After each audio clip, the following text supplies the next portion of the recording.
नमस्कार, आप देख रहे हैं वार्ला एक्सप्रेस। मैं हूं दीपक बौद्ध। आपको बता, जिस प्रकार से लगातार अटकलों का दौर चल रहा था, जिस प्रकार से स्वामी प्रसाद मौर्य ने एक नई पार्टी बना ली है। वीडियो में अंत तक देखते रहिए, चैनल को सब्सक्राइब करिए, पेज को करिए फॉलो, इंस्टाग्राम पर भी हमें फॉलो कर सकते हैं।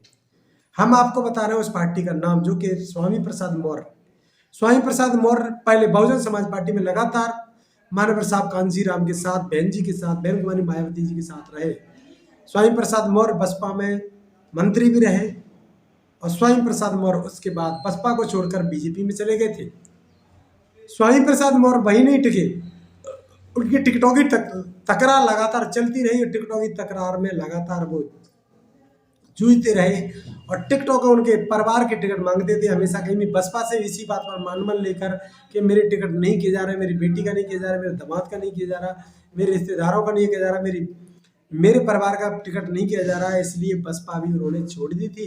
उसके बाद वो विधान चुनाव में उसके बाद वो चले गए थे भाजपा में। भारतीय जनता पार्टी में भी उन्होंने इसी प्रकार के आरोप लगाए कि मेरे परिवार को टिकट नहीं दिए जा रहे हैं, बल्कि उनके परिवार को, उनकी बेटी को भी सांसद बनाया, खुद को भी बनाया और लगातार कई ऐसे काम किए।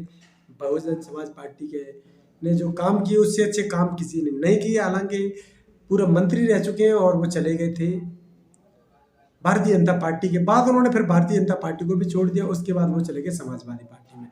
स्वामी प्रसाद मौर्य समाजवादी पार्टी में चले जाते हैं, वहां पर भी वो लगातार अटकलों का दौर चलता रहता है। राष्ट्रीय महासचिव बनाए जाते हैं, सभासद भी बनाए जाते हैं और वो लगातार वहां पर भी टिक नहीं पाते। उन्होंने तमाम समाजवादी पार्टी पर भी आरोप लगाए और आरोपों में कहा है कि बसपा सुप्रीमो फिर भी ठीक थी।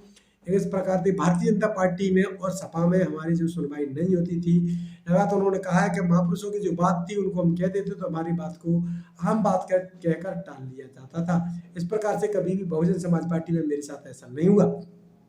उन्होंने यह भी कहा है कि इस प्रकार से अखिलेश यादव ने मुझे राष्ट्रीय महासचिव बनाने के बावजूद भी मुझे राष्ट्रीय महासचिव का दर्जा तक नहीं दिया। उन्होंने यह भी बताया कि दर्जा तो देने की दूर की बात, मेरी बात को भी पर्सनल वो खुद की बात बता दिया जाता, बल्कि मैं गरीब शोषित समाज की लड़ाई लड़ रहा था। मैं तमाम बयान देता था, वो बयान किसी और के नहीं, वो समाजवादी पार्टी के महापुरुषों के विचार थे, उनको मैं लगातार लोगों के बीच में पहुंचाता रहता।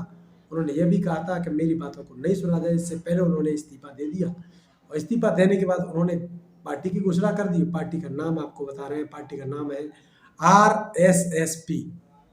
इस प्रकार से स्वामी प्रसाद मौर्य ने बनाया है राष्ट्रीय शोषित समाज पार्टी।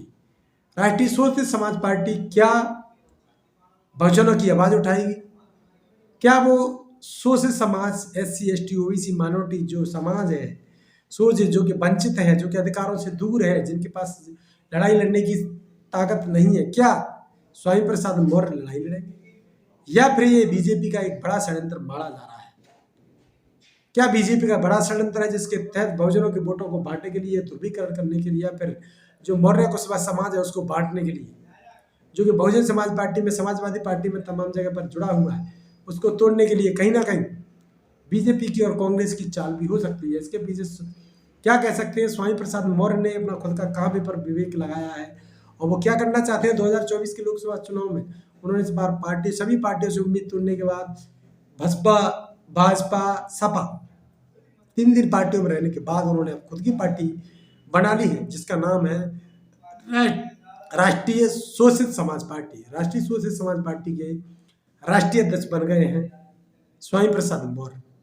अब क्या कुछ रहेगा? उनके जो परिवारजन हैं, जो उनकी बेटी है जो बीजेपी से सांसद है, क्या उनकी पार्टी से चुनाव लड़ेगी? क्या कुछ रहेगा? कमेंट बॉक्स में अपनी राय दीजिए, बताइए स्वामी प्रसाद मौर्य ने जो पार्टी बनाई है वो कहाँ तक पहुँच पाएगी, या उनको टिकट मिल पाएंगे, या फिर 2024 में वो बीजेपी से मिलकर चुनाव लड़ना चाहते हैं। तो लगातार बने रहिए हमारे साथ। यूट्यूब पर है, सब्सक्राइब करिए, फेसबुक पर फॉलो करिए, इंस्टाग्राम पर भी हमें देख सकते हैं। देखते रहिए वार्ला एक्सप्रेस।